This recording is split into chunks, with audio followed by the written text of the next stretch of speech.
Ready to make a real impact every day? Join the Active Day Home Care team and help clients maintain their independence in the comfort of their own homes. Make a difference in someone's life as you provide essential daily assistance and protect their health and happiness. Earn up to $20 an hour and enjoy additional perks like optional daily pay, 401k, paid time off, ongoing educational training, and more. Join a team that values care, compassion, and your professional growth. Visit activeday.com to apply. All right, so we're back and ready for another deep dive. And today, we're looking at a game that, might not have been on everyone's radar. Yeah. The 76ers and the Pacers from October 27th. Now, at first glance, it just looks like another high-scoring NBA game. Right. But what we have here, the source material, suggests that this game actually tells us a lot about how teams are, building their offenses now. For sure, especially in the East. Yeah, in the East. It was a close one, too, back and forth the whole time, down to the wire. But what I think is really interesting about this game is that it wasn't like one team just totally dominated, right? Right. We saw two totally different offensive strategies going head-to-head. Yeah, let's break that down a little bit. So we know the 76ers, they really rely on their stars. Of course, yeah. Embiid and Harden. And they definitely came through, didn't they? Embiid ended up with 35 points, Yep. 12 rebounds, Yep. shooting 70% from the field. But it wasn't just about, the numbers themselves. Totally. I mean, there was this one play in the third quarter. Embiid gets the ball down low. Right. And he does this quick drop step, totally fakes out Turner, and then just slams it in, this powerful dunk, that kind of footwork. For a guy his size, Right. It's unreal. It shows you why he's such a tough matchup. I mean, especially for a younger team like the Pacers. Yeah. And then there's Harden.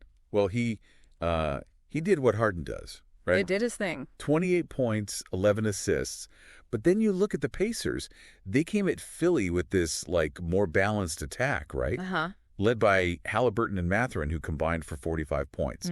What really stood out to you about their approach? Well, I think you really saw Halliburton's playmaking on full display.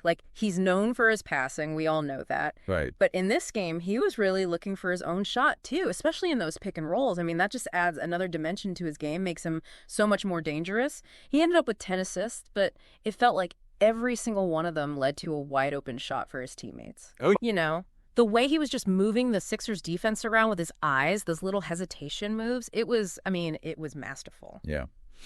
And our source material also mentions this key moment with Tyrese Maxey. He came off the bench for the Sixers, and, man, he brought some serious energy. He did. To their offense. Yeah, and it's more than just energy with Maxey.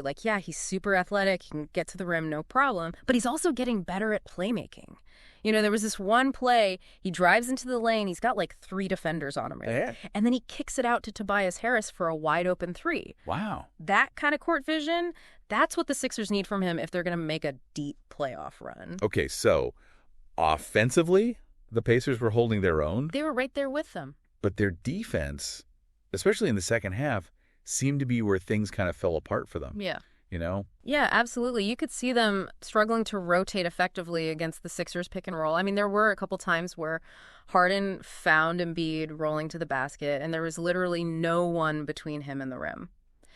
And I think, the Sixers' experience really showed they were just more disciplined in how they were running their defense. Right. So, big picture, what does all this mean? For the Sixers, it's another win in the column as they, try to solidify their playoff spot. But for the Pacers, there are definitely some lessons to be learned from this game. For sure. I mean, the Pacers have got the offensive firepower to compete with any team in the league. I truly believe that. But if they really want to be contenders in the East, they've got to tighten up that defense, especially against teams like the Sixers with all that experience. Yeah. And it's exciting to see these young teams like the Pacers, pushing the pace and challenging the top teams. Yeah, it is. It's good for the league. But this game shows us that experience and playing solid defense, it still matters a lot, especially when you're fighting for a playoff spot. No doubt. And it'll be really interesting to see how the Pacers adjust their defensive strategy moving forward. Will they try to get more physical or maybe try to use their athleticism to force more turnovers? How they adapt will be a key factor for them. That's a great point. Yeah. All right, so as we wrap up this deep dive, I got to ask you, do you think the Pacers, with all that offensive talent, can they really make a deep run in the playoffs? Or are they going to be held back by those defensive inconsistencies? What are your thoughts? What stood out to you? Let us know. Yeah, let us know. We'd love to hear from you. Always. Today is your lucky day. Today is the day that our $3 website works for you, paying you directly to your PayPal daily. Imagine $3 ongoing continuous payments to your PayPal account. Imagine falling asleep and waking up to $300 in your PayPal account. How would this make you feel? How could this help you? What bills could you pay? What kind of fun could you have? What does that retirement look like now? All for a one-time payment of $3. This website is DFY done for you, fully built and completely hosted, and never stops collecting payments for you. You have spent $3 on coffee on a regular, but that coffee won't help you create multiple streams of income. Click the link below.